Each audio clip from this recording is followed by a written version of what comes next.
Well. Happy Shark Week, folks. We're back. Wrestling Furious podcast. Another day, more wrestling to discuss. It is Dynamite Day. We are just over 90 minutes away from a big episode of Dynamite. Apparently, there is a barbed wire everywhere death match tonight, which in the world of AEW means it's just another week of TV, but I believe is a big deal. Much to discuss. Expert panel as always. Manny, I will start with you. How are you this evening, pal? I'm ready to go. Right up. Yeah. Had a little pre-show, talk about Ring of Honor lore, who's having a great time, and then Monty said, enough of the fun and games, this is Wrestle Purist, brother, let's get to business, which fair enough, he's right. Monty, speak of the devil, how are you today, pal? Yeah, man, I'm good.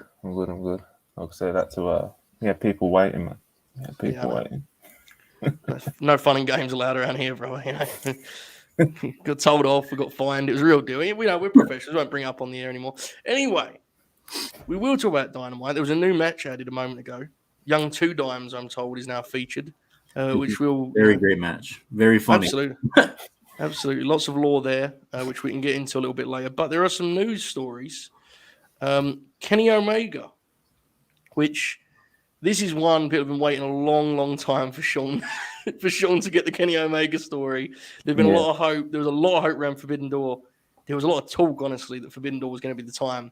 That was not the case. We are now, nearly a month removed from that. And it appears that the return is fast approaching. Monty, what is the latest on Kenny Omega? Right, so I think it was last week, Dave Meltzer reported in the newsletter, I think it was, that basically that the Young Bucks versus FTR third match was being held off for a major angle, which then seemingly prompts Sean Ross Sapp to do a bit of digging. And he found out that there was plans for certain stuff were made aware of that Kenny Omega and the Young Bucks were started for a 6-man tag program for September's All Out pay-per-view. So talent and staff have been made aware that Kenny Omega is nearing a return. I think was even the title of the report. Not particularly sure if he's going to be teaming with the Bucks or going against the Bucks or what's going to be happening there, but that's seemingly was the plans at one point or another.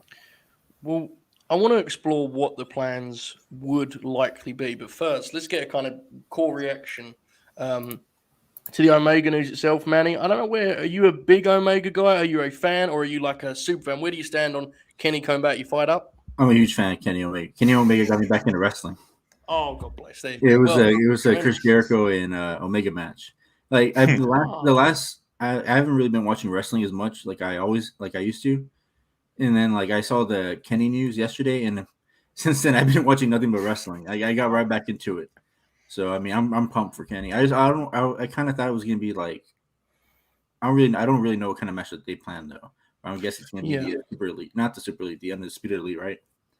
Mm-hmm. Yeah, I want to talk about it because I must admit, someone asked me on my show on Late Night Grin earlier what the match is, and I was like, I was really kind of stumped by it. So I'm wondering if we can kind of piece it together.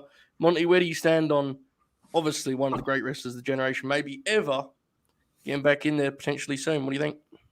Yeah, man. The sooner that he's better and back, and the better. To be honest, there's so many different things that he could do that you can kind of plug and play with him at this point, because obviously with injuries and stuff, it's probably not the most ideal setting for him to be walking back into. So in the meantime, I guess you could, like I said, you could pretty much do anything with him. It's Kenny Omega. People are gonna absolutely love seeing him back. It's been so long, but he had a long list of injuries, so I'm definitely interested to see how he looks when he comes back and all of that stuff as well. So it's a big one, man. I mean, I think you've seen with Orange, Manny's favorite wrestler, getting him back from injury. You can see how they've used him. They're really needing some star power right now. They get Kenny back. I think it's easy to come in. He may be doing a 6-man pay-per-view, but on TV, he may be front and center, I feel, because he probably should be, right? He was the world champion the last time we saw him, or just before he left. I know he did that one TV segment where he said he was going away. So it's interesting. I really don't know what the match is, because I think it's clear that the initial idea was, Undisputed Era versus the Elite. It appears that two parties of the Undisputed Era are not going to be around for a little bit here. And as much as I love Bobby Fish, I don't know if he can be the centerpiece of such a match. So I'm not necessarily sure what's happening. It feels like Hangman's tying into this too. Monty, which Are you seeing anything in particular in terms of where they could go in this multi-man match, or are we going to kind of like it feels like a mystery? I mean, unless I'm missing something. Yeah, it's kind of all up in the air at the moment, isn't it? I guess they've teased a little bit of obviously they've teased quite a lot of Hangman and the Bucks potentially becoming friendly again, you know, and they're going to be sad boys together. It seems a little bit of elite law, but yeah, man, it's. I have no idea, to be honest. Like I said, it's kind of up in the air where Kenny Omega actually does slot in when he comes back. Like I said, when he comes back, you can kind of slot him in anywhere, like either side of it, to be honest. So I agree. Manny, what do you think? What do you think is like the most likely destination here for a Kenny multi-man, 6-man, whatever it will be at the pay-per-view? What do you think? You think they're just going to start the trios as soon as he gets back? Like the tournament? Yeah, it's weird that the Bucks lost the belts. It kind of makes they lost the belts last week, and then the news comes out this week that he's coming back. So it kind of fits into place that they're going to do like the Undisputed Elite and the Elite at All Out for the trios. The one idea I threw out very loosely today, and I do not think it's actually like the right time for it. Before any further, folks, do not get mad. I think this should be saved. But I was intrigued by the idea of the Bucks convincing Hangman to get back in business with them, immediately turning on him, getting some heat on Hangman, and you play Kenny's music, and then you set up the ultimate rematch of that tag match. You know, Kenny and Hangman versus the Bucks. And I know there will be a lot of hesitance to run that back, especially with not like a sort of more of an arc to it. But in terms of pure match, that came to my mind just because the Bucks thing I find to be difficult because I think they're such a better TV act as heels. But it's also like, I think there is a real argument you need to freshen them up in some way. And, you know, in terms of opponents, they could turn babyface. So it's hard. There's a lot of moving pieces. Obviously, he's a huge add to the product when he comes back, however he comes back. Where do we stand on the Hangman piece of this right now? I think it's been a really interesting story. I think in the last couple months, he's kind of like, he's like floating around almost. He feels like just one of the guys rather than what I think we all perceive him to be the ace for a while there. And look, folks, I'm not saying it's an emergency situation or he's dead or anything. I'm just saying it does feel different to me. It feels like he's lost. It feels like he's lost again. Like he doesn't know. It feels like you can. I don't know if it's because of booking or it's like the story they're trying to tell. Because I don't really watch BT anymore. I just see the clips on it on Twitter, and people just see him like roaming around backstage all the time. It's like, is he like? Did he revert back to like his old self, or like? They're not doing a really good job on TV, like showing his art. I agree. That's what I'm getting from it. That he's just back. He just reverted back to his lost self. I think you're right. I think that's definitely the intention. Is that he's like I use the phrase he's floating around like kind of aimlessly. I think that's what they're going for, and the Bucks thing is going to be. But I do agree with you. They could probably do a better job of like showcasing that on TV than they probably have. Monty, where do you stand on the Hangman handling as of late? You've pretty much already said it. He's just kind of floating around. I don't watch BT at all, so I'm not really up to date with all the sad boy stuff. So yeah, it just kind of feels like he's dropped the belt and he's kind of like we've seen him a few times on TV, but in terms of him actually having a story arc, I feel like I have no idea. And that's probably me missing a few things, Because obviously he's been on TV, I know that, but considering he's supposedly one of their big players, it doesn't feel that way, and maybe that is the story they're telling, but I don't know. But that's the thing you can really talk about AEW is like, if you don't really watch everything that's going on, you kind of don't know like they do a lot of big storylines on BTE. So it's just like you don't really know like, well, what is a Heyman doing, or like what Private Party did to Matt Hardy earlier this week. So it's just like, it's interesting. Yeah, I there's some stuff they've like referenced with Hangman that I assume would be followed up on that wasn't. Like, do you remember when he like the week after he lost the belt and they did the Battle Royal with everything and he wrestled Finlay? He was like, there's no way I'm going to get another shot. It's like, why? When was that the thing? That like, does AEW not like him? What's the story there? I don't know, man. Like, he just didn't get in the Battle Royal. So That stuff's always kind of weird to me. I do agree with the consensus. I see people in the chat say like Hangman will be fine, I'm sure. Yeah, he will, 100%. So. Of course he will. It's just right now at this second, he just absolutely. Just kind of floating around. Probably obviously waiting for something like an Omega to come back into the picture, but just right now. Yeah, but I think so. But if you go with your idea saying that Hangman, Omega joins Hangman again, like then what are they going to do for the trios if they eventually do it? Well, yeah, that's the problem. That's what Tony wants, because it seems like Tony's hell bent on having Omega tag with the Bucks for the trios. Fair. That's almost certainly the right call, right? They're like the greatest trio in wrestling history. The Young Bucks have a handful of great trios, but Kenny is the ultimate one. Yeah. I guess the question would be, are they a babyface trio? I guess they are, right? Kenny's going to be cheered regardless. It feels like bringing Kenny back as a heel would be kind of short-sighted. That would be nuts. I was thinking about it earlier. That would be like nuts. They'll have to. He's been gone for too long. Like if it was a couple months, maybe, but it's been too long, man. People have missed him so much. Maybe he plays to whatever person he's wrestling. He's a heel or face. So yeah, they could do that. Because I actually, honestly, I kind of feel like that's what the Bucks have been recently anyway. Yeah. Like as they cheat and stuff, but they do it so wink that I don't really feel like, to me, they're not the heels they were a year ago. They're much more they're the Young Bucks, man. Like take them or leave them, they're the Young Bucks. So I don't know. It's interesting. The reason I ask is, if we assume for the sake of conversation they're a babyface trio, it's like, how do you align them with Hangman without making them a whole group again? Because Hangman was the hero of that story. I mean, Hangman was basically gaslighting and believing he was being an arsehole. And in reality, all of those guys, they revealed themselves to be the arseholes in the end, right? The Elite. And that was kind of why that story worked so much. Them redeeming themselves for Hangman is interesting, but then we need to figure out what Hangman does on his own. I have to say that I've not loved the way they've developed the Hangman Dark Order stuff on TV, where he just kind of seems like he doesn't like them anymore. It's just like, I mean, fair, but it's a little bit weird to me the way they've done it. Yeah, there's no reasoning behind it or anything, other than maybe he finds them slightly annoying or something, but I don't know, man. It's strange, yeah. I think it's coming with that. I'm not sure what, but it'll be interesting. There are any moving pieces here. Do we think we get anything tonight? I'm intrigued, because sometimes when Sean gets these stories, maybe just maybe you get a quote tweet from Sean tonight being like, told you, which is something that I'm familiar with seeing. So, I don't know, Manny, what do you think? Any chance of tonight? Oh, where would it even happen? I don't even. He's going to help Chris Jericho beat Eddie Kingston in the barbed wire everywhere. You think something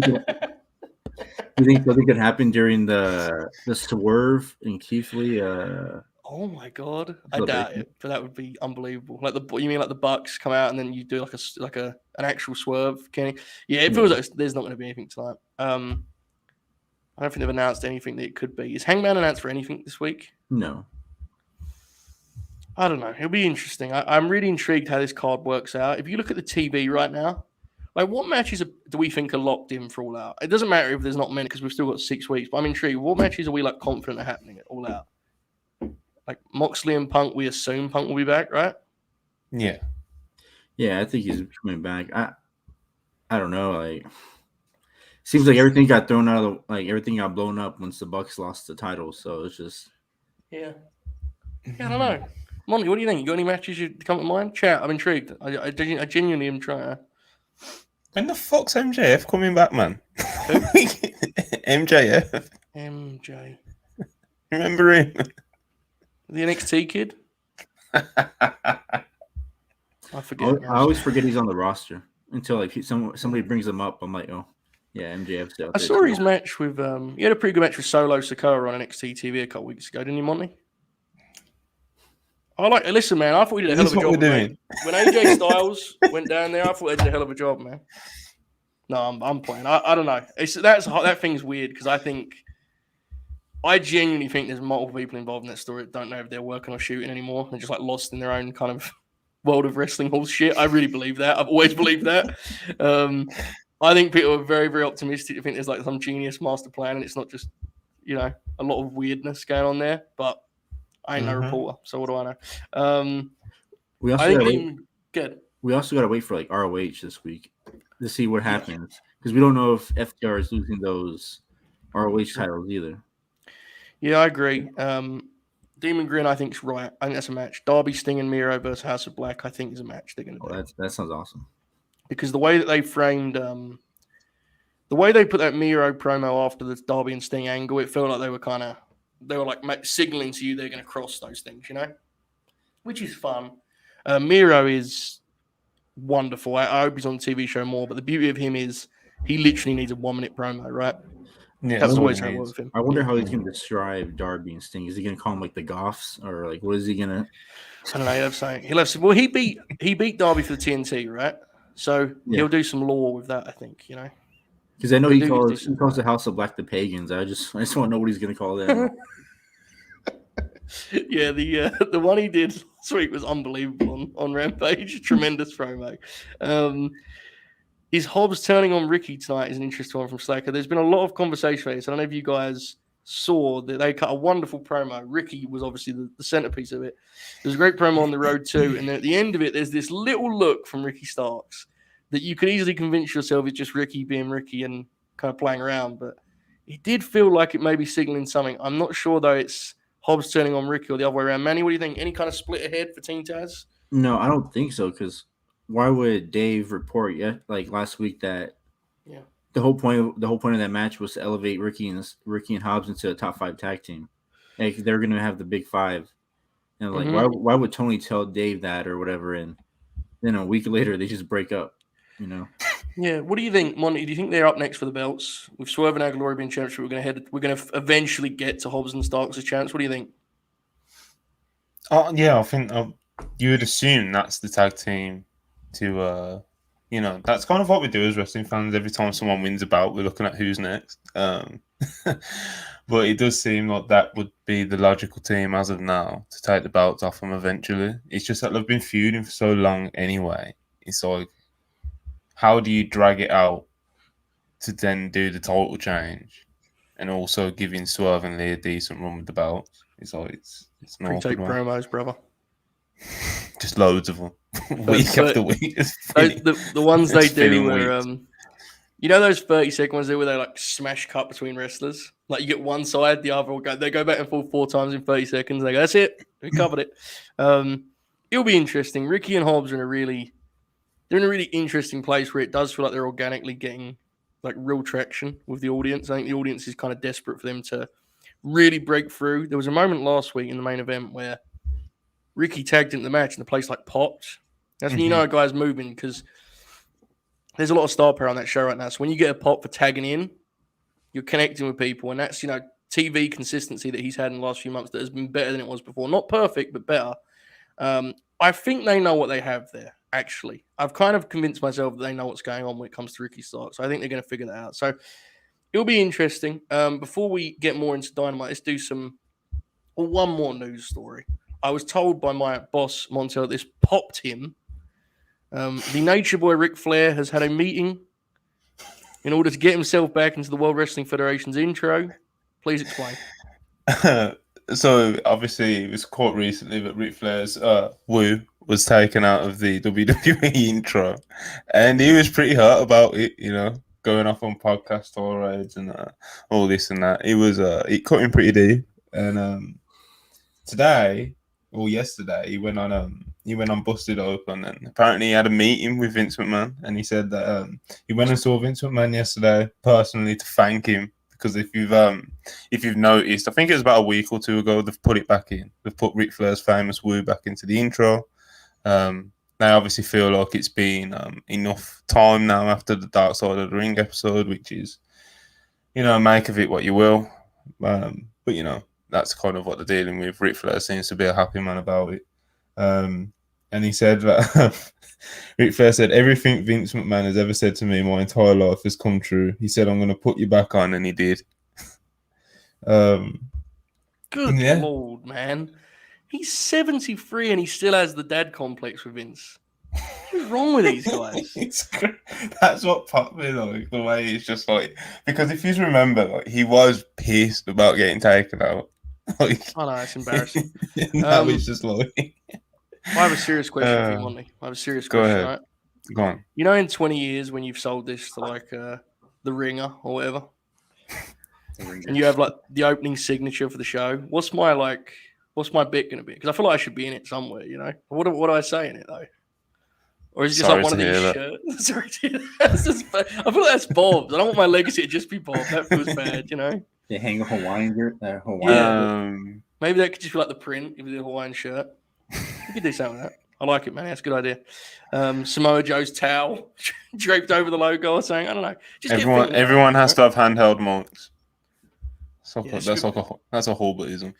Do you know that whenever I do guest spots across the wrestling podcast landscape, at least one person in the chat thinks I'm an asshole for doing this with Mike? Which I respect, honestly. That's why I continue to do it, really. It's good first impression. I like you holding the mic. It seems like you're doing like a comedy bit, like a comedy. Yeah. Well, what happened was back in the old days of the distraction, I had to do the show in like a tiny area one week. You know, I was like in a corner. Look at this job. Well, there you go. My back. That doesn't happen anymore, by the way. Well, you upgraded. When you know how Marvel they play every they play every scene through the Marvel. You just put every personality through the Russell Pierce while zooming out, and then it opens up. Like that. It's like it starts with me opening a Pepsi Max, and then it pulls back out. And then you see you see backup Hangman Montel, you see Chris, and everybody just like pictures them on that just black screen of everybody that doesn't show their face on the camera. Wow, what an incredible fall. Monty's Captain America at the end. God bless.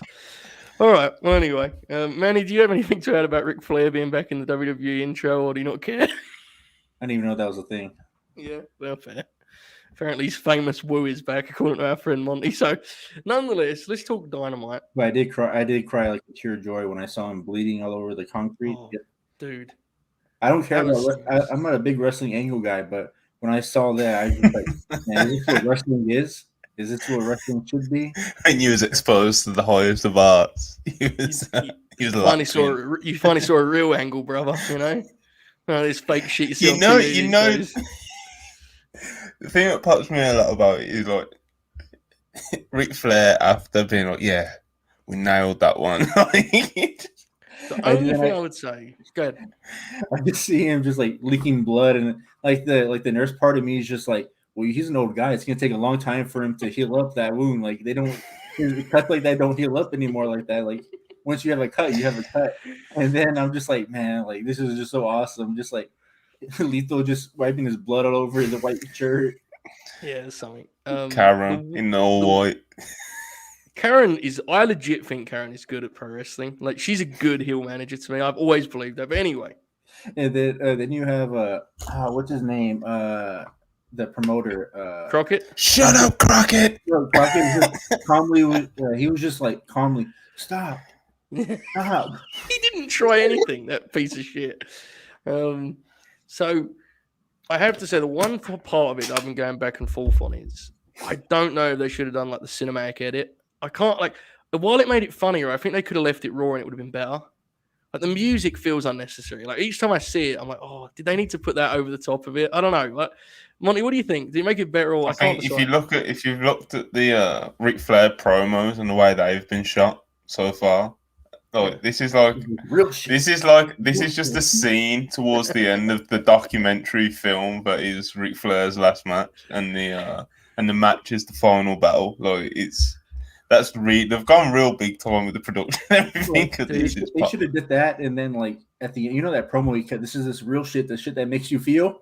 Like they should have put that at the end, like that, like talking over him, getting bladed and all that. Like that's what should have happened. Dude, there was a quote in that promo where he was like, "The kind of shit you think about your whole life," which is like, I don't even really know what that means, but like I guess. I was just like, yeah, you're right. I do think about this. Like I was like I couldn't tell if he was saying like we think about what we saw our whole lives, or like the wrestler just thinks about throwing like knife edge chops their whole life. I couldn't figure out what he was going for, but I respected it. It's gonna be quite the deal. That could be a night. Yeah, that's one of the few. Like you need to be on Twitter.com that night. You know, that's gonna be an ordeal. Yeah, I called him to work that day.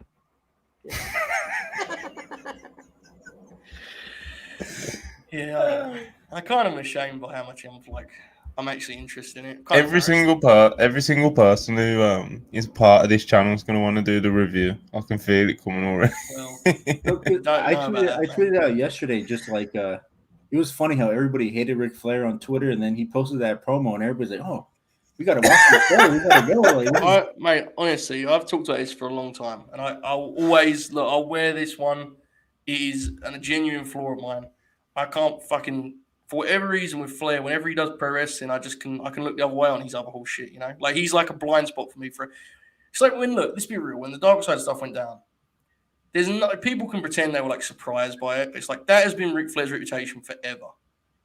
And I said it on the shows. I was like, genuinely, I can't sit here and be like, yeah, I didn't know, man. It's like, it's just, we can't fucking get past Ric Flair. I'll speak myself, I can't.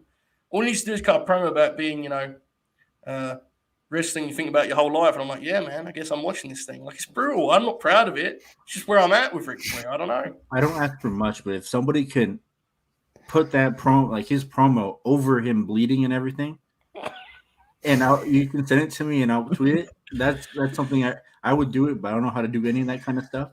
Yeah. So I would very much if somebody could send that to me. Yeah, we're not technicals around now. I love that you led with I don't ask for much, but please edit a Ric Flair promo into an angle. Yeah, I don't know, man. I will say, like, we all have made those jokes, but this could actually turn into this could go quite badly, I feel. I mean, I think it will. There's a very good chance it will go well, but like, he is old, very old. He's dangerously fired up for it. Yeah. Imagine during the match, like he sells, like he has like a heart attack or something like that. He's bleeding everywhere. He's just grabbing his chest and trying to make a tag to Andrade. They'll think he's selling. Yeah. It's going to be a spectacle, regardless, good or bad. Maybe. It's going to be a spectacle. What if it just sucks? Then what do we do? Just ignore it. Even if it sucks, there's no way it can suck, yeah, and it not be like at least entertaining on Twitter. I don't know, man. I blame it on Jeff Jarrett since he works for the WWE.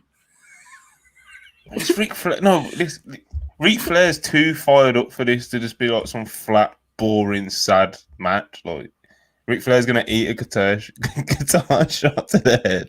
What if Lethal just clotheslines him and concusses him and he's just out of the match? What do we do then? Then Andrade's just gonna fucking go like insane, or I guess that could happen in any match, but I just feel it's more likely with a 74-year-old. And like Ric Flair's gonna like wake up just to crawl in and do the cover at the end, and I'm sure it'll be fine. Yeah, it's cheaper here in Great Britain. That's one thing I do know. I think it's like £17 for us monthly. We could tack that together here at the Wrestle Purist Funds, I did like that quote where he said, I'm not going to be better than 89 Flair, but I'll be better than 09 Flair, which I believe was a year he didn't wrestle, which I respect.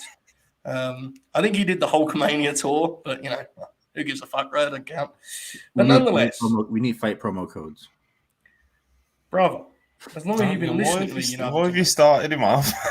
It's horse shit, dude. There are wrestlers, they're on the show. You don't need a code. You're wrestling on the thing.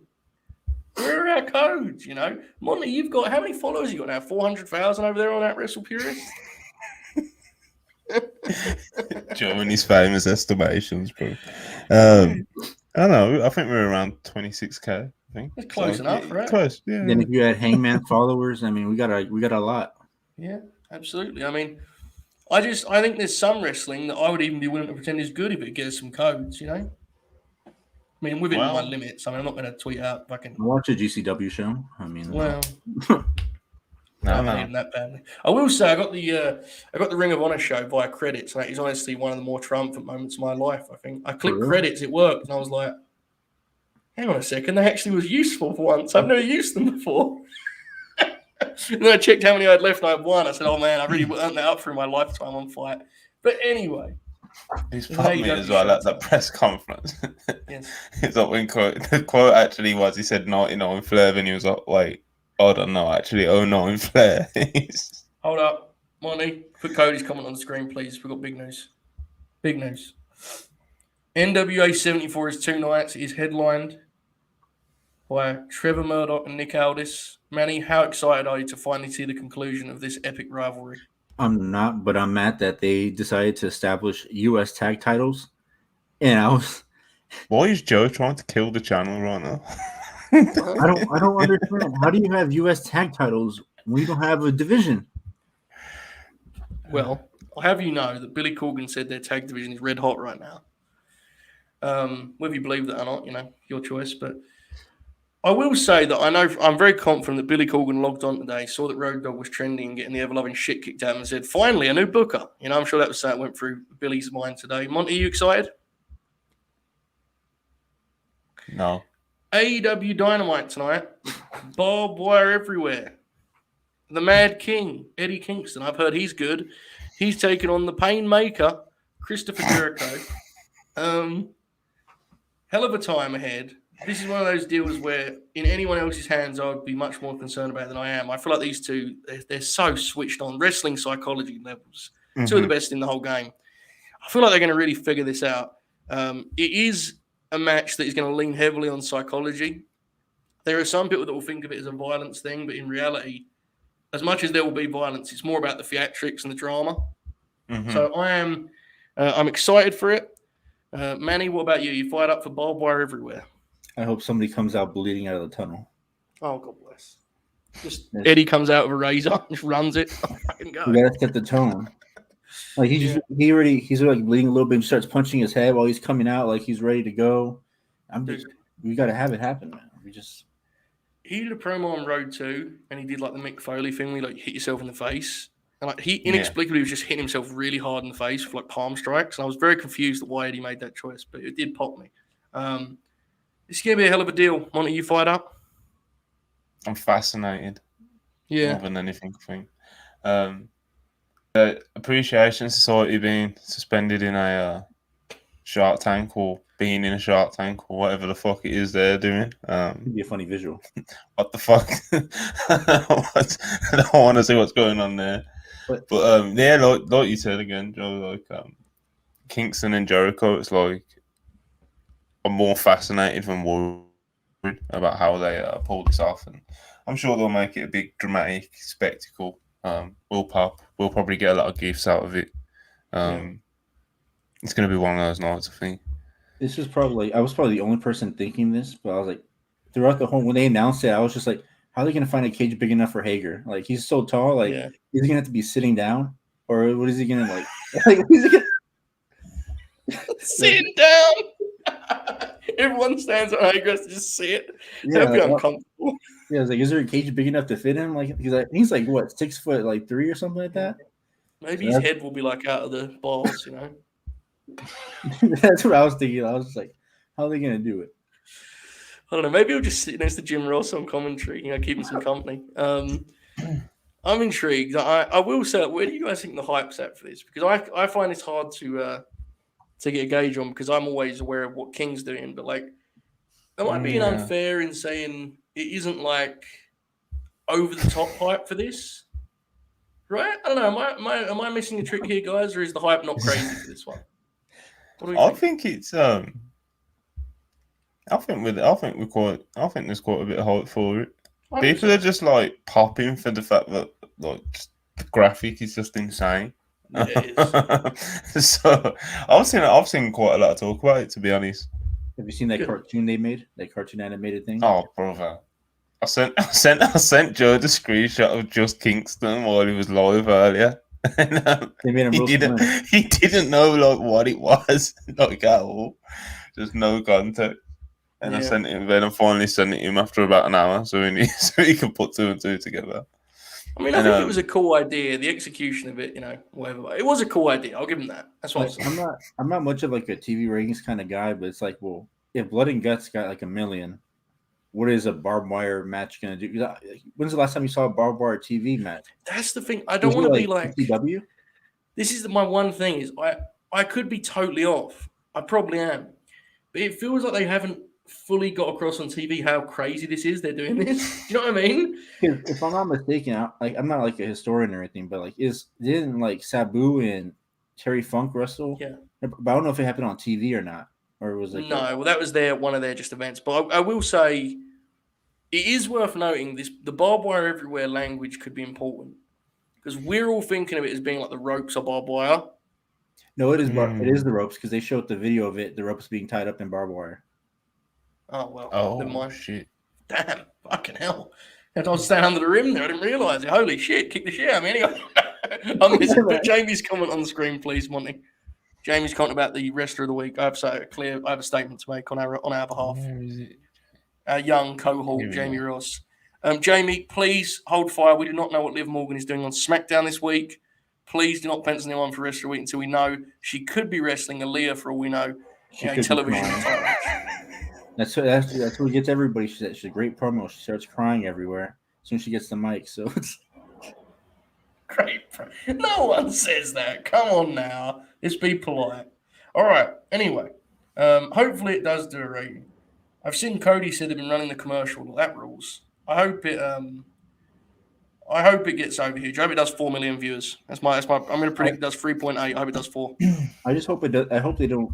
I know it's going to happen. It's like a modern wrestling thing where everybody has to leave the ring. But I hope it just stays in the ring where they don't. The barbed wire keeps them in. That's what I hope. I do too, but Jericho's, either going to fucking brawl backstage, aren't they? They're going to do some. There'll be some sort of shenanigans. I mean, that's not even a knock, but Jericho's he's very like grand with his ideas. He very seldom does like the sort of limited, concept. He always would expand it. I hope Blood and guts. He's gone up the top somebody twice. takes a back driver or a German on the ropes. Oh my god. Is Jericho taking a suplex in the ropes? My god, he might do it. Dude's fucking nuts, man. Maybe Kingston does it for the love of the game. Do you remember when they started the Revolution match with Eddie just doing a fucking head drop, like high angle suplex? And the crowd Eddie takes some nuts bumps as well, man. When you look at him as well, and he might do something crazy tonight. Remember that Archer one where he threw him over the ropes? That's one of the craziest TV bumps that no one talks about. I'm sure more people in the chat don't know what we're referencing, but they did a TV match, Archer and Eddie. It was like the opener of a January Dynamite 2021. They're in the middle of this. Yeah, they're in the middle of this match, and Lance just chokeslammed him. He just took a back bump on the apron, and just flopped to the floor. And Jim Ross was like, "What the?" Jim Ross sounded like he was like, "What happened?" He was very close to just. There was no fans at all either. It was just quiet, nobody was just JR reacting to it. What is he doing? It's awesome. It's so weird to think that King was a heel when he came in the territory, right? It feels like such a. It was perfect the way they did it because they set up his babyface turn the whole time. When you look back on it, it's how weird is it to think Eddie was a heel? It's impossible to me now, but it's good shit. Okay. Let's talk about this late edition. Monty, you're a big fan of the NXT 2.0 talent roster.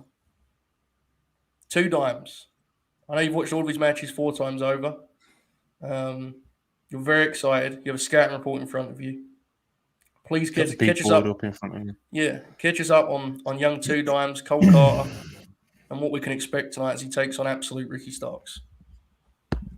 I mean, I think he was on Dark recently, I believe. Yeah, him. I didn't watch it, so I don't know what the non-WWE version of him looks like at all. But fucking great, man. 2 dimes in NXT.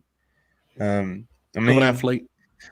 He wasn't offensively bad. High upside. But, I won't go that far at all. He looks like good. We was having this discussion earlier. He was probably out of the D'Angelo family, he was probably the least promising. The fact that he's on TV is just a massive pop to me. It's hilarious, but it's a bit of lore. Get to see Ricky on TV. Is this the group that MJF kid you were talking about? Is he in this group?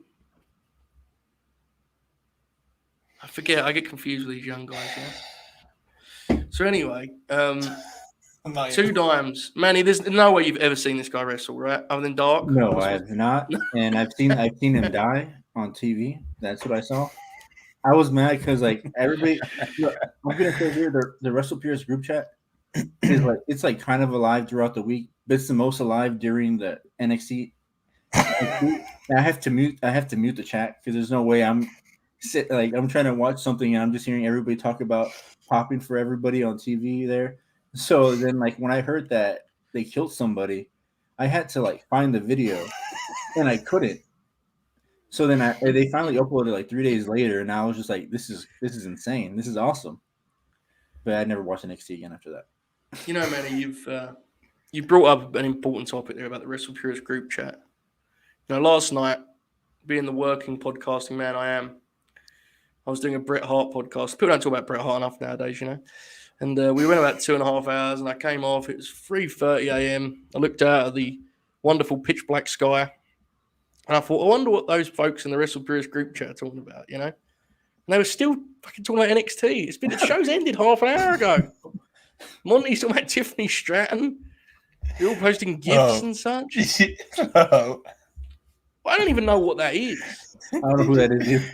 It's A Kid. It's A Kid. They've now put him in a mask, and his name's Axiom or whatever. And he's They have to put small Spanish people in that.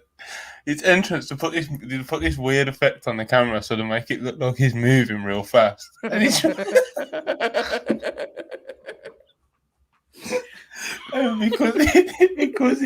because he knows that it's got this effect on it, he puts a little extra pep in his step, so it doesn't feel like it's fucking amazing.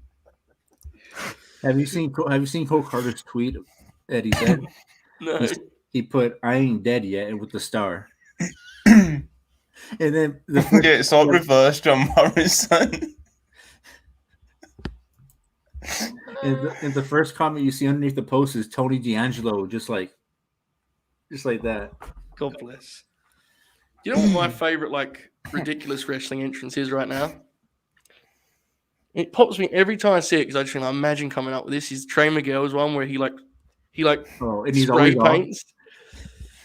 I was watching Impact and he had they were telling this story that he was in a slump and he had a knee injury and he came out and did the fucking spray paint thing and I was like, well, this feels unnecessary. You know, maybe we could leave this one on the cutting room floor for the night, Trey, but whatever.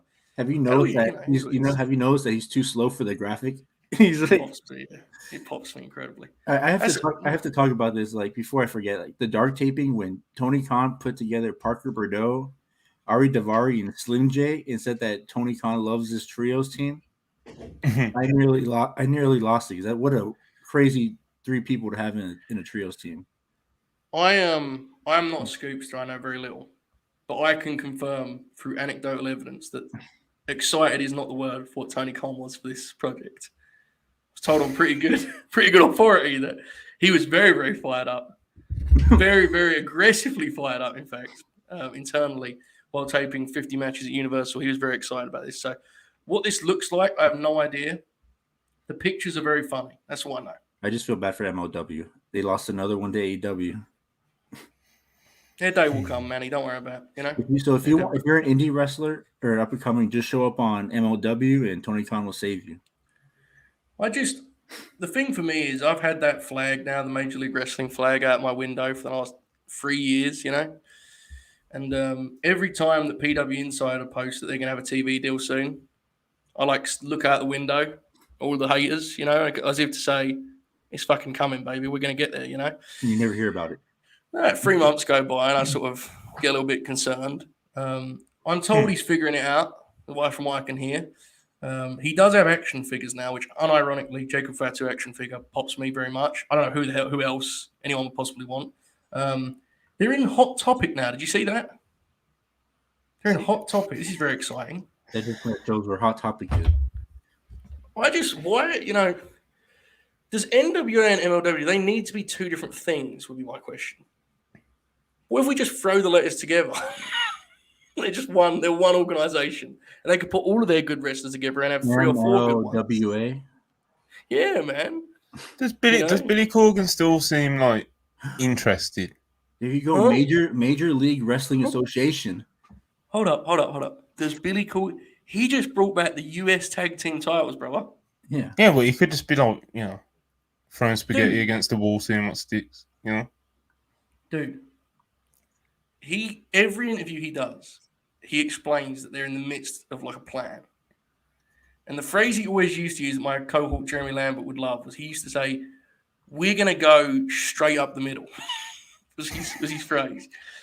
He said, everyone's trying to come up with these extravagant ways to, go round or take a different route, take a shortcut. We're going to go straight up the middle. What that means, I assume, is post a show on YouTube every couple of weeks and stick with Nick Aldis and Trevor Murdoch as your main event match. But I could be wrong. Maybe there's more to it than that. I don't know.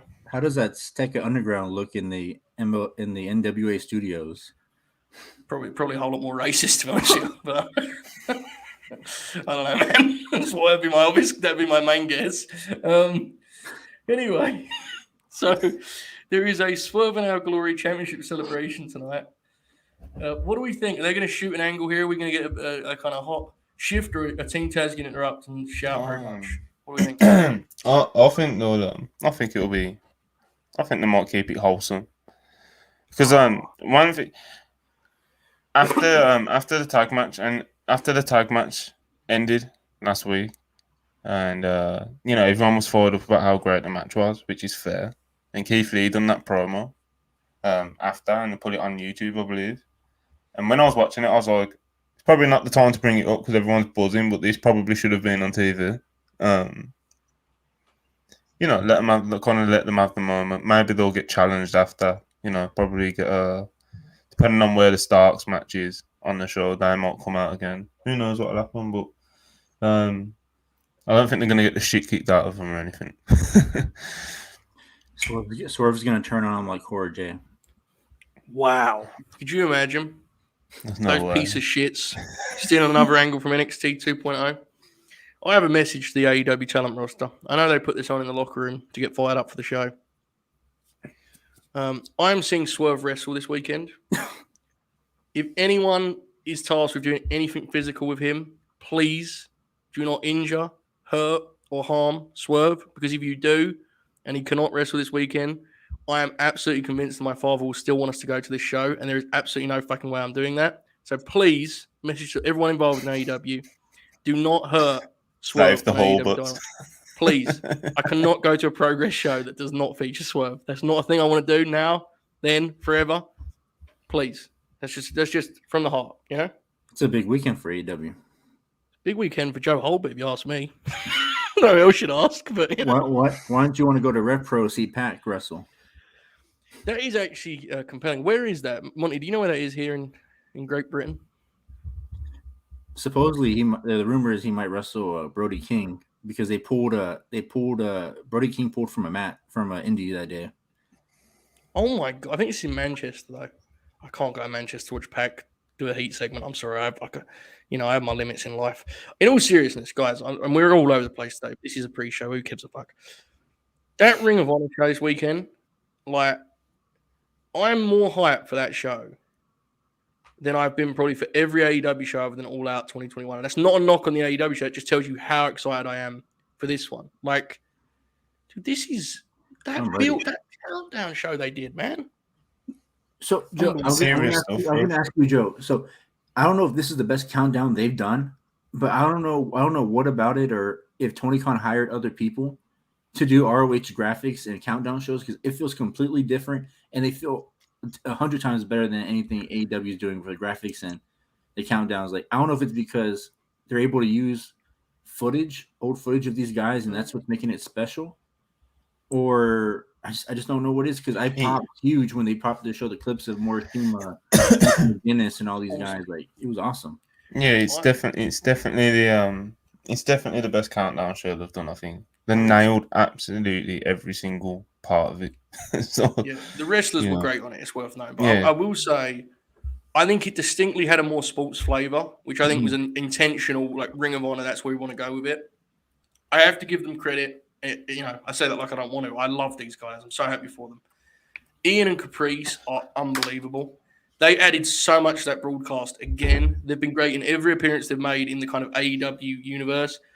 It honestly has been cool for me, just as a fan of those guys who's watched Ring of Honor, to see everyone realize they might be the best team. They're so good. Yeah. So they added a lot.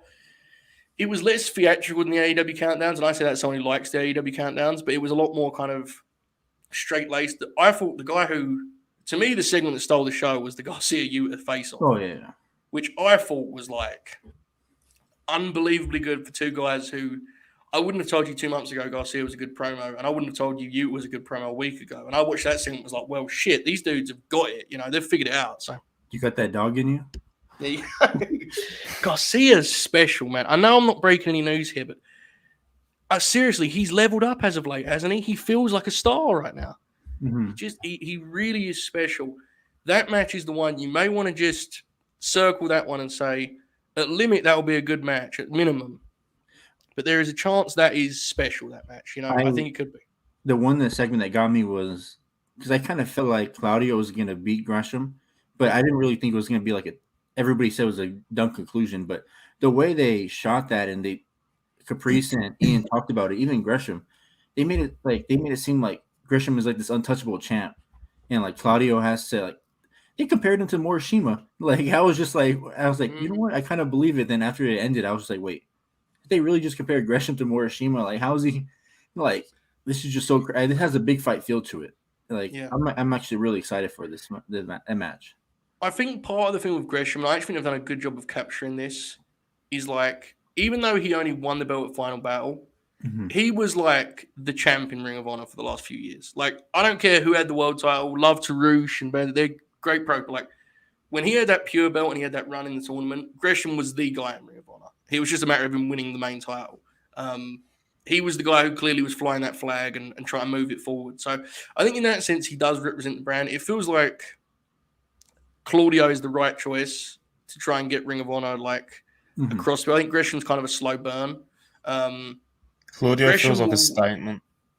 It feels like a statement of like how Tony's gonna like how highly he's gonna like regard Ring of Honor. Because there was some worries that he might just see it as like as a vanity project or something like that.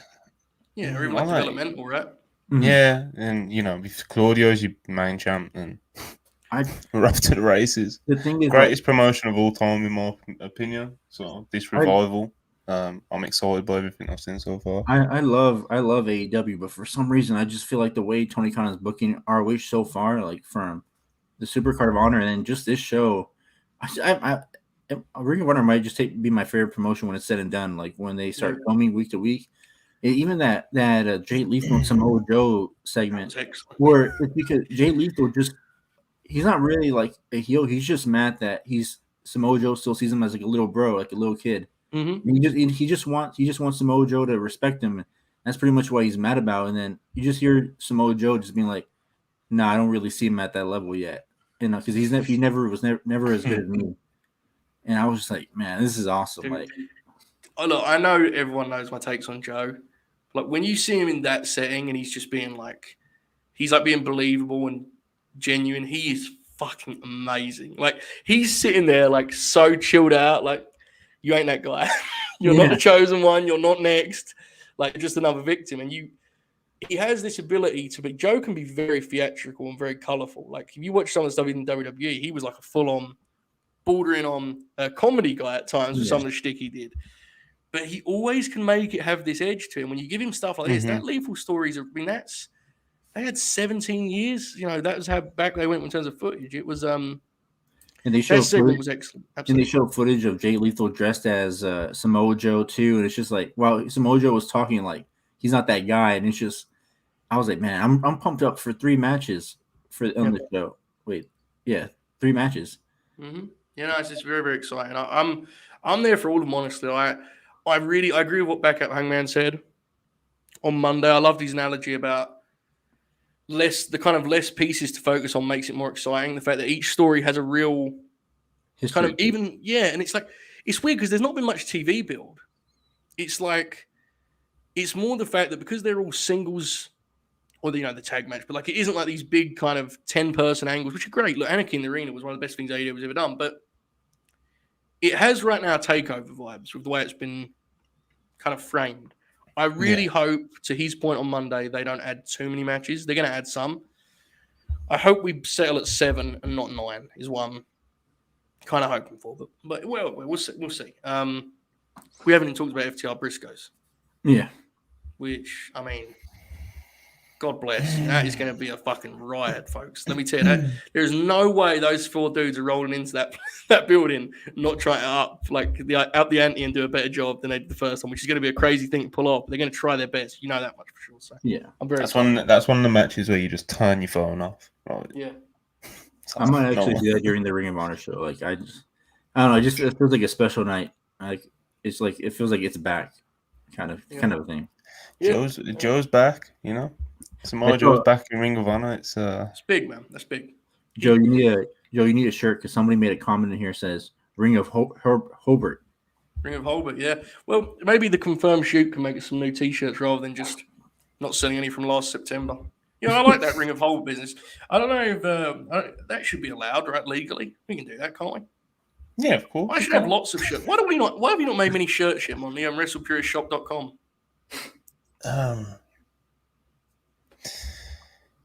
The man. That's fair. In all seriousness, like Samoa Joe back in Ring of Honor is a big one.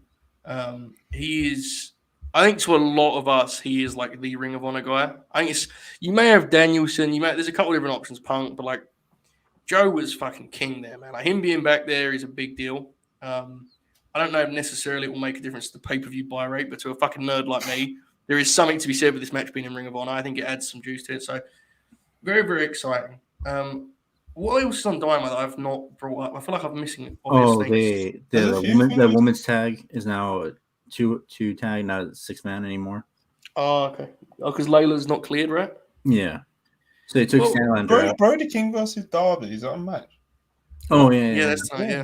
Brody King versus Darby. That should be That's awesome. What's the finish? The match is going to be great. What's the finish there? Because Brody just lost to Mox, and Darby feels like he's lost an awful lot as of late. What do you think? I think Brody setting up a tag match or some shit, aren't they? Feels like Brody wins, right? Yeah. Probably Brody though. Is Christian wrestling on the show? Yeah. Yeah. He's in a tag match versus the Varsity Blonde. Sorry to hear that. It'll be fun. Dude, they're 5th. Did you see that shit? They're 5th in the rankings. FTR talks tonight, apparently. Wait, who are Pillman and Griff? Yeah. 5th in what? So the 4th in the tag rankings is 10 and Evil Uno, and 5th is the Varsity Blondes. What the fuck is going on? Do they Big hate five, bro? Keith? Like, do they hate Keith and Swerve? Like, what are they? I don't know what's going on. The rankings popped me tremendously because it's like last week Eddie Kingston wasn't ranked. He didn't wrestle and he just is 4th now. It's like, well, maybe they only just watched the Takeshita match, you know? Well, Takeshita. Oh, FTR. Oh, they just announced FTR is talking. Oh, they're going to shoot an angle with the Briscoes. They're going to do an angle night with the Briscoes brothers. Oh yeah, because it says live before their 2 out of 3 Falls title match versus the Briscoes this weekend at ROH Death Before Dishonor. They're going to shoot an angle. Briscoe's going to be on Dynamite tonight. Breaking news. I've decided that's what's happening. Everyone get ready. Blame me if it doesn't happen. Actually, blame Monty. Just text me. That's what's going to happen. We're going to get an angle. No, I'm blaming you. You said it now. They're going to buy the Skinner track. You can't even... If they show up on Dynamite, then they're in, right? They're in. The Briscoes, right? I kind of think they're in. I'm not going to lie. I know it sounds naive, but like that match is on BR Live. And there's really no reason to book it other than pop. And like, bro, if there's any bending on that side, like you said, with them being on BR Live, and maybe they are in, and we all know Tony would be absolutely insane not to pick them up if he can. So he wants them. Exactly. So Tony's he's a Ring of Honor nerd like us. He obviously wants them. It's just, there's obviously moving pieces there. The one problem with them signing for AEW is, Monty, their price will go up when you want to book them for York Hall. Is it worth sacrificing is my question. I might have to make a few calls. WrestlePuristPalooza 1. Palooza. Yeah, I don't know. I think I actually genuinely think there's a good chance you do that angle tonight. Sorry to disrupt the show again one more time. Yes. I'm still here. I'm just holding the camera. Yeah. News for you. James Harden has agreed to a 2-year deal with the 76ers. Well, he's been admirable in taking less money. Yeah, he signed a $68.6 million deal with a player option. Two and a player option, or one and then another and then the player option. This is free agent James Harden has agreed to a 2-year deal, $68.6 million deal, including a player option to return the 76ers. Well, that sounds like that could get dangerous quick. I feel, Yeah.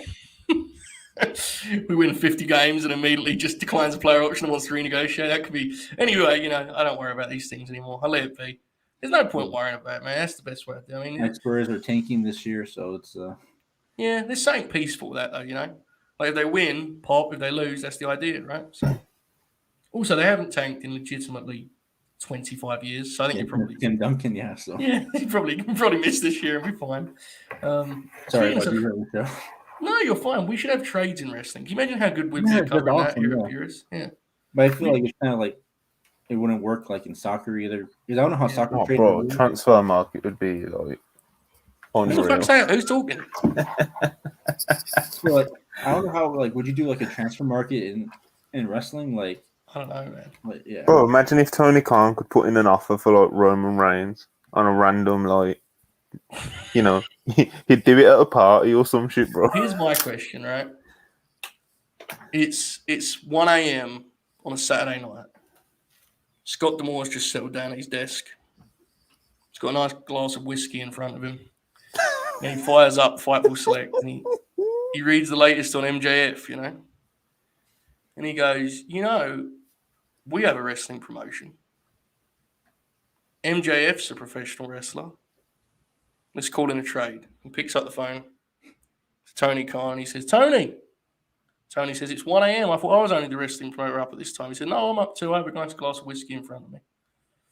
I would like to acquire MJF, the kid that works on NXT 2.0 against Solo Sikoa, right? And Tony says, okay, that's fine. What is the trade package you're suggesting we take for MJF from you, Impact Wrestling? And my question to you, Manny, is what is Scott D'Amore's trade package for MJF as of right now?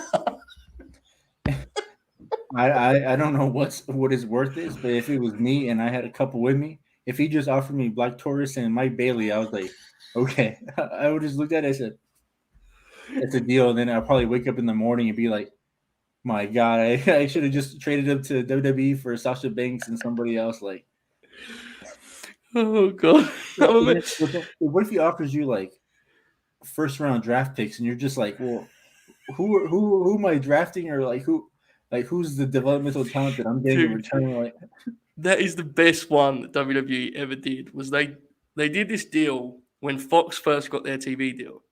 They did the draft, right? And they did this thing where Raw draft. One of them drafted Alexa. I forget which way it went, and they showed the other team being like, "Oh shit!" You know, they showed them all being mad about it. And you remember that show they used to have backstage with Renee and all those? Triple H goes on it and he's like, there is a trade. One of the brands has acquired Alexa and Nikki for future draft considerations. Like, hold up, what does that mean? Like, just we want this wrestler. What do we get? I don't know, man. We'll keep you in mind next year, I guess. I don't know. So say for example, is like Blake Christian like he's coming up from the Indies, so like consider that like college. Is he like a draft? Is he like how does that work? Like, what do you? He's a nice second round role player, you know. He can make some shots, right? Not sure about the defense, lacks some size, but he can play a little bit. Imagine being like a wrestler, waking up in the morning and find out you got traded like an NBA player or something like that. I'm just imagining like AEW tweeting, you know, please welcome the Good Brothers to All Elite Wrestling who we have acquired in the trade for MJF, and like imagine the quote tweets, you know. Or being like Brian Pillman, you wake up and you have an MLW plane ticket that they purchased, and you're just like, what is this? And then you get a call from Tony, hey, we traded you and all that. You can come back, you know, we'll think about you and all that. You just couldn't say no to Myron Reed, man. You know, that make it work, you know. The salary's matched. It's just an easy deal to make. No, but with Pillman, like they probably won't offer you like anything, so they just give you a draft picks, and you're just like, oh, okay, they're like maybe they'll discover somebody else and we'll get them for. Pillman has been an incredible roller coaster because they definitely convinced themselves they should push him at one point. That was like a thing that was happening on TV, and then someone watched him wrestle and went, "Hold on a minute, what happened here? Did we miss something?" You know, which was unfortunate. But... How many wrestlers you got to trade for Roman or Sasha or? If AEW offered. Here's the thing, though. Roman's a unique case because he's not around. Yeah. You know? Well, maybe if he shows up, if he finds out he's in AEW, he might just show up around more, even like he might show up more. Yeah, that'd be the problem, yeah. But like if I said to you, say you're WWE, right? And I said, we'll give you Moxley and Danielson for Roman Reigns. You got to do it, right? Yeah. You have to, don't you? I mean, I know Roman's the franchise, but And do you have to make salaries add up, or are we just avoiding the salaries? Like, well, we're not allowed to talk about salaries in wrestling. Everyone gets really scared about it, you know. Even I do. The other day I was just showing Monty on the Burt, and we talked about salaries for about 5 seconds, and I was like, let's not do it anymore. We can't. It's wrestling. You know, I feel very uncomfortable. Like, I feel like Roman gets paid so much. Like, it's like, how would you even add up? Like, would you have to trade like half the AEW roster just to make the? Yeah, it's probably a lot. The other thing is too is he has all the merch elements too. We say a lot, but like a lot in wrestling isn't. Yeah, it's not a lot. Like, what is Roman really making? Like, well, let's just say he gets like he's making less than. Do you think he's making 10? No, he's not making 10. No one's making close to 10 in wrestling. I'm very, very confident of that. Not even Brock. Brock, you got to remember dates. Not now. Like, Brock's per date is probably. How often does Brock work? Like matches, I mean.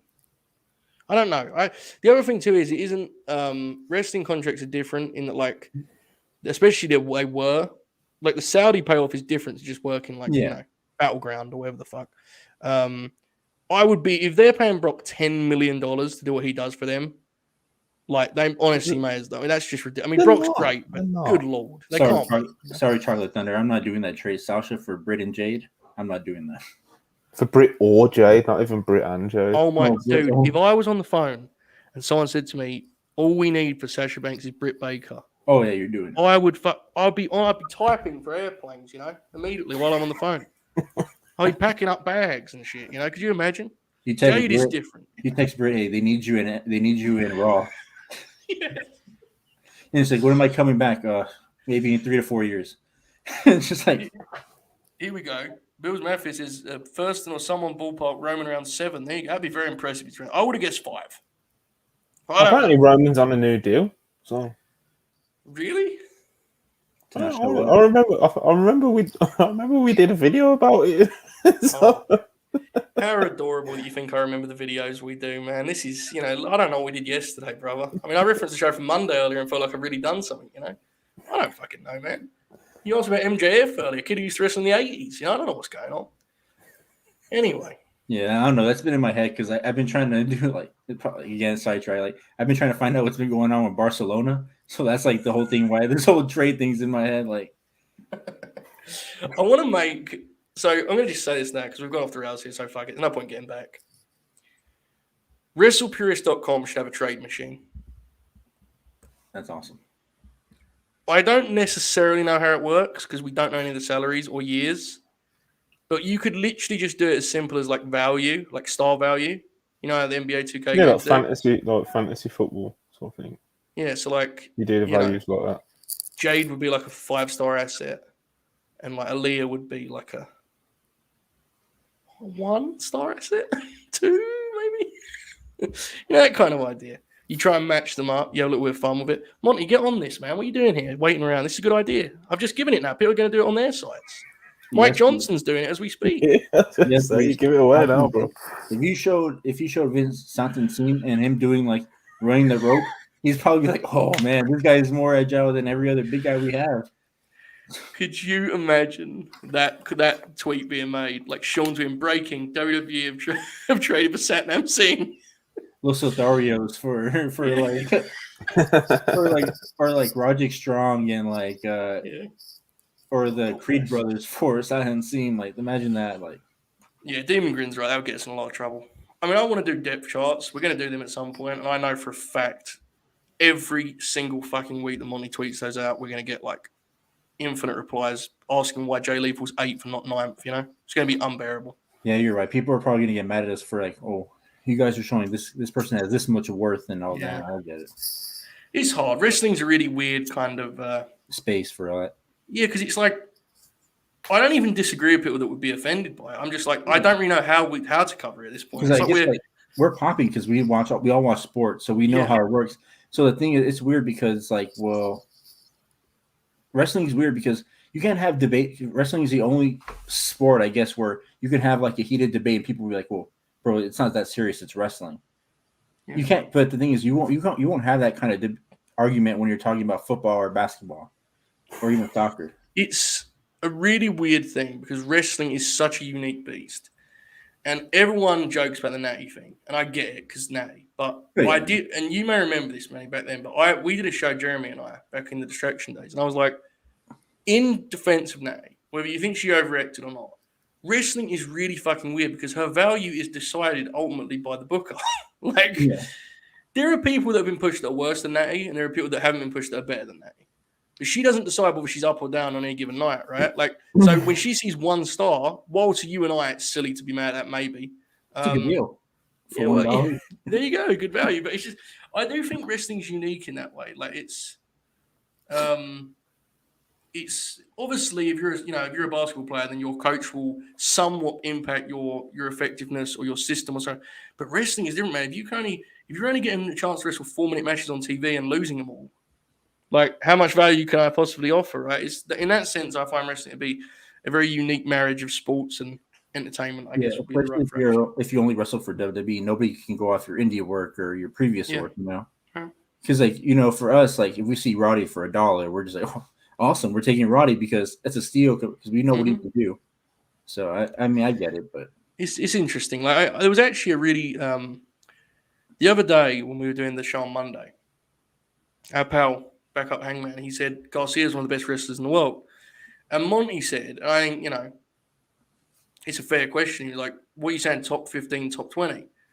And Hangman was like, well, I don't think of it numerically. I just mean there's not a wrestler in the world he could be against that he would look out of place opposite. And I was like, well, I don't necessarily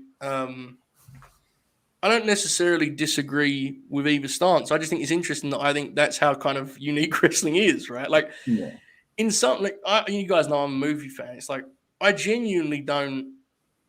Very seldom will I be like, "Who's the better actor?" It's like he's just a great actor, And maybe wrestling works better that way rather than the comparisons. I don't know. I find it interesting, Manny. I know you've heard enough of my whole shit to know. Yeah, because I kind of agree. Because it kind of goes to like who's the superstar. Because when you talked about Tom Cruise on Friday, you're just like, well, is he who's the last movie star?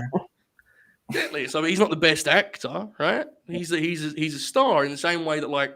Roman Reigns he's the wrestling star right now, right? Like he's clearly a major star.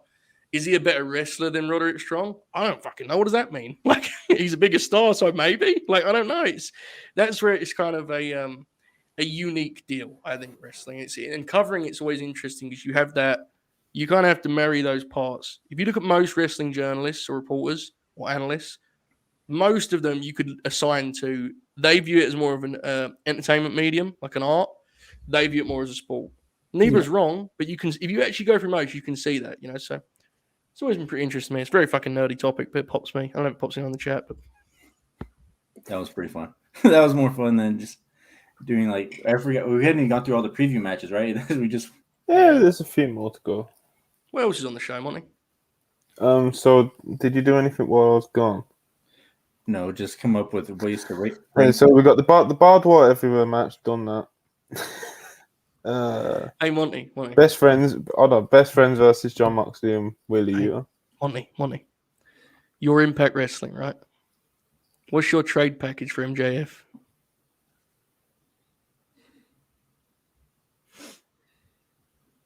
Fair. D'Lo Brown. You think Tony pops at the idea of having the Good Brothers back with him on TV? 100%, man. They're a blast, High fives in Gorilla. Good times, good vibes. All right, carry on, Monty, with Dynamite. It's a pretty good show, man. It's a great show. It's a tremendous show. They're doing a barbed wire everywhere match, for fuck's sakes. No, seriously, you're right. Where do we think the Moxley thing's going? Like, have they booked this match to set something up? Is Manny going to get his long-awaited Orange Cassidy title run? Where are we going here, Manny? What's the reason for this? Oh, that's right. Moxley's in the match. It's a weird one. It's a little bit of a bat signal situation. Saints up with that match. I hope Mox kicks the shit out of Orange Cassidy. I hope he makes him bleed. Hold on, it makes clear. Orange is not wrestling the match. He's at ringside. Oh, be clear. Man, dang it, man! It's Chuck and Trent. So. I wanted to get sent to slaughter, but I think it's just part of Moxley wanting to stay active. To be honest, it's just like I want to wrestle. So that's right. Chuck is back. Man, I forgot. Yeah. Just a match for the sake of a match, Monty, is what you're saying? Pretty much. Do they set up a Takeshita match for Rampage? Yeah. I think he's going to get a win on Rampage this week. I really do. I think it's set one up. I think it will be Nice. I mean, they'll do a segment where he gets an interview time and immediately gets cut off by Smart Mark. And they'll sell that. And that, by the way, that match could be pretty damn fun. Well, you think he's going to be in the BCC because he was bleeding everywhere? I don't know. Like, could he be like the DDT, like their version, like take it with them? Because it was weird because I don't know where Regal said it, because Regal said that Konosuke is watching them while they're doing their practices and stuff like that before the show. Konosuke is always watching from like the seats and observing what they're doing. So he made it seem like that they're interested, and then they did the you bleed with me, you're with me kind of thing. This is a weird one because, like, I love the Blackpool Combat Club. I kind of feel like Takeshita is special enough that I would just keep him being like awesome solo babyface. And I would have like Moxley and Eddie as just like allies of his because they both had awesome matches with him, Hangman too. And he would just be like I don't know, the one thing that worries me about him in the Blackpool Combat Club too is as much as I like you, or I think it could undercut you a little bit as like the young guy of the group. So imagine Konosuke and Claudio as a tag team. Dude, anything with them two, whether they're wrestling against each other, with each other, they're like two of the best athletes, most dynamic athletes I've ever seen in wrestling. Like Claudio may be one of the best comparisons you can make for Takeshita, because I've been asking this regularly, like, what's the right comparison for Takeshita? It's like, I really don't know. Claudio is not a bad one because Claudio can do so much different stuff. He's a powerhouse who can fly, who can mat wrestle, It's probably the best you can do, I think. So, yeah, anything with those two would be tremendous, absolutely. The two ultimate hybrids. That's kind of what they are. Like the modern day, just cyborg. After watching all these Morishima matches today, I was just like, AEW needs a super heavyweight Japanese wrestler. That's what they need. Yeah. Maybe it doesn't need to be Japanese. Maybe they should sign Jonah. And lose to Yano. Maybe, man. He could work dark and lose to Danhausen. You see Danhausen beat Jake something last night? Manny, did you know that our good friend Joe gave Jonah half a star for his match earlier this week? Wait, who? Joe. Wait, what happened? Half a star? That's what you give it. What did you give it? Is that too low? I think I'll give it 1. It was terrible, wasn't it? Am I misremembering this? I haven't. I feel like an asshole. I feel it was terrible. I haven't seen the G1 at all, so I just. I know I'm pretty disappointed. Today's show. Do not watch today's show. I heard it was bad. Pretty disappointed in Manny's lack of a G1 match ratings I've been receiving. Man, I work on the weekends. That's when the G1 started. Manny's got this thing where he just sends me AEW. Well, I told you I was kind of down on wrestling, and now I'm back in it. I don't know when I'm gonna watch the G1. I'm probably gonna watch it like Friday. I was doing this thing earlier where this is bad and it's kind of sad. But agreed. Fucking nerd. I was watching the G1 earlier, doing catch up, and like we said, it was a pretty flat show. It's bad. It's pretty bad. Yeah. So I was like, this year's G1's got like there's so like a little spectacle about it. It just doesn't feel special at all. I was like, no, there'll still be quite a lot of like good cards and stuff. So I went through and I was like, I'm just gonna make a note of like cards that might end up like this one, where there's nothing like too special. And in the end, there was too many, but I just stopped doing it.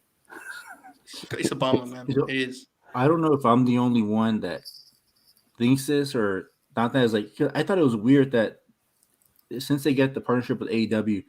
This year, they decided to change the schedule up for the G1 because Ospreay wrestled night 1, and he's not wrestling for another 7 days. Or night 7. So yeah, I found it weird. Like, did they do that because they thought they're going to get more AEW wrestlers? And they did that so they can go in between U.S. and America? I think they're just... Go ahead, Monty.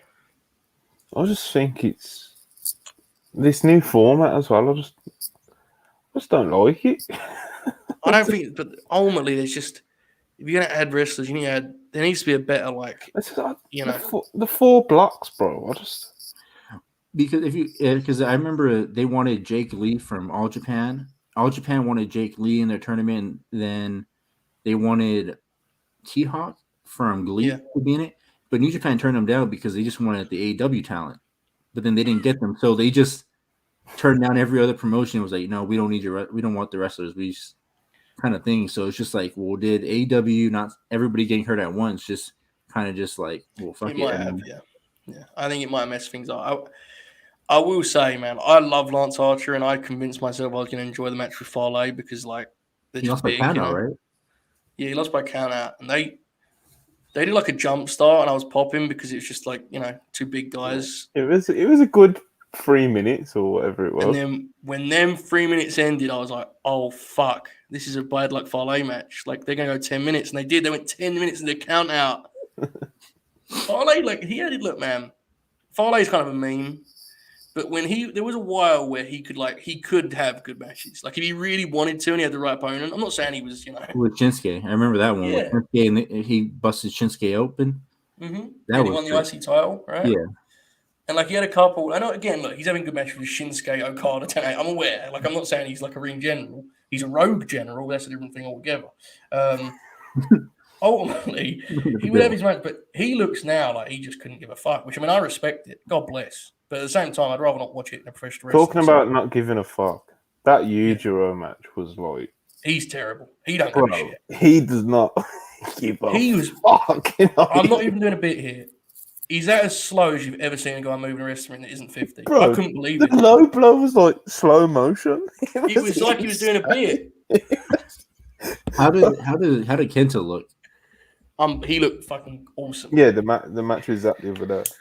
It was one of the best matches of tournament so far. And Kenta looked like he was refreshed after time, like he's actually been off for 6 months. Granted, he was healing and had all those injuries, but like his strikes looked, it's never going to look like it used to. But they looked closer than they had for a while, I thought. All right, like we talked about it a little bit the other day, Monty, on the Monday show. But like there was some of his strikes that were like eye catching and wow, it was spectacular. So that match was great. If you haven't seen any G1, I would say that. Ospreay and Phantasmo for just like the moves is, it's like an incredible display of offense. I heard the finish was cool for that match. Very, very cool. The hidden blade after the pop-up hidden blade. Yeah, absolutely. And Taichi and Ishii was really good too. Mm-hmm. Like not anything like, that was a great finish Ishii as well. Yeah, absolutely. I would say of those three, it's the least like, you kind of knew exactly what you were going to get. Does that make sense? Like, because since I'm so far behind, I'm trying to think of a way how to catch up. Is it like my strategy now, just trying to watch all the big matches until I'm caught up, or watch every show? But I don't want to. Honestly, I wouldn't worry about catching up so much as just like from this point forward, just pick out a couple. Yeah, just look at the cards and pop, sort of thing. There's not that honestly. There's gonna be a lot of matches you can look at and go, that's fine. I remember whenever that Noah show happened, when Kiyomiya beat Muto, I remember thinking to myself, oh man, Muto's about to beat him again. Like, and then I woke up to go to work, and then I see that Kiyomiya beat him, and I just remember it woke me up. And I was like, oh man, like, oh crap, I can't believe he actually beat him. That was awesome. Pretty cool. That I need to watch. Yeah, I need to watch more from that Noah show. I still need to watch the Thatcher match and watch the Van Dam match because that just, God bless. I'm telling you, if Tony Khan could, I bet you anything he would try to get RVD on the show or on AEW, because I saw the clips of RVD moving and stuff like that. He might not remember stuff, but he can still go. He might not remember stuff. That rules. As we close here, I've pulled up the cage match ratings for today's G1 show. All right, here we go, folks. We're going to close a little bit of fun here. Yujiro Takahashi and David Finlay. Monty, you've seen these matches. Manny, you can have a guess just for the sake of fun. Monty, does this match have over-under a 4 rating? Oh, under 100%. Manny, what do you think? That's nasty. I don't know why it's on there. Like, I think that's like below like a 2. They went 13 minutes, by the way. The match has got, unfortunately, Monty, you're incorrect, a 4.95. What? 2.5-star equivalent almost there, brother. I think that's like because it's a G1. I think that has to be. Yeah, it's got to be in because it went 13 minutes. So I don't know. Tama Tonga versus Chase Owens, which also went 13 minutes. Over under a 6. Monty? I think it's at about a 6. So over, like 6.13 or some shit. Okay, Manny, what do you think? I'm going 5.5. 5.85. I actually thought Tama looked like good in this match, genuinely. I What? like him as a babyface. It was man. better than that Yeah, last yeah. one. Yeah. It was like I'm 10 being- times better than that last one. Tama being like a fiery babyface is something I didn't think was Right. Yeah, He's over as well. He genuinely is over. I'm not He's imagining it. over. Like the people like him. Yeah, I know it's a bit harder to gauge because they can only clap. But Yeah. they seem into his matches, and when he gets into those finishing stretches and stuff, and he gets the crowd all fired up, and he rips out of his jacket and shit, like they love him. He's fucking huge as well now, which is also a part. Unfortunately, he was wrestling Chase Owens. Up next, Bad Luck Fale against Lance Archer. We just talked about this one. I'm going to set the line at a 4. Over under, Monty. What you got?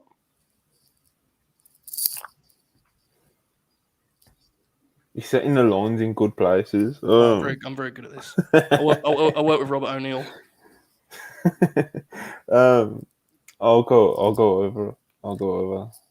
Manny, what do you think? I want to go over 2. I also want to meet Bobby.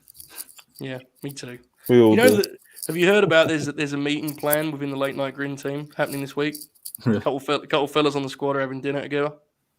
Disgraceful. Pieces of shit. Where was my invite? No one flew me over. Anyway, it got a 4.17. Monty, you were correct. Slightly over there. And finally, Goto and Naito will set the line at an 8. They went 22 minutes. Monty, what did you think? Haven't seen it yet. That sounds awesome. Maybe over. Monty, what's your guess? Just for the sake of conversation. Over because you got a lot of good reviews on the timeline from what I was seeing. It is under. Ooh. I appreciate you arming the audio of you beating the ever-loving shit out of your headphones. That was good for my ears. I appreciate that very much. It was under at 7.92. It was good. It was a good match. I won't spoil it beyond that because I know you haven't seen it. I got a funny thing to say about Bobby. It's funny that his tweets now make my side of Twitter, and I just see people beat him up in the crow tweets, and I'm just like, man.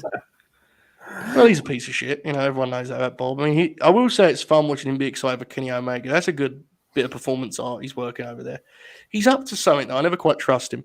Anyway, a nice way to close out with my favorite game of all, cagematch.net ratings. And with that in mind, let's take her home here. Dynamite is under 10 minutes away. Manny, any final thoughts, words, plugs, promotions, so on and so forth? What you got, pal? Go ahead.